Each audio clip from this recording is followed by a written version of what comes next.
Preparing your soil for your African violets is extremely important. Here in the bucket I have a third peat moss, I have vermiculite and perlite. All three mixed together, 1/3, 1/3, and 1/3. The function of your peat moss is to retain moisture. At the same time, it does not allow your African violet to become root bound.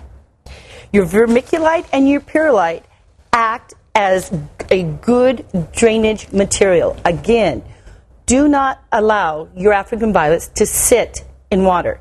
It is their death warrant. Okay, now we're going to add a third perlite.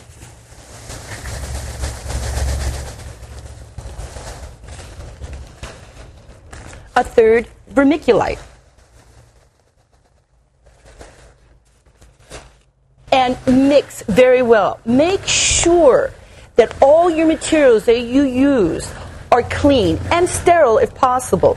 What I do is I take my mixing bucket and I put all my tools that will come in contact with my African violets in a cup of bleach. I let it set overnight. The next morning, right before I start my project with my African violets, I rinse them very well with warm water. Now, you are trying to prevent the transmission of diseases, and mainly the problem that you'll find with your African violets is fungal problems. Crown rot, for instance.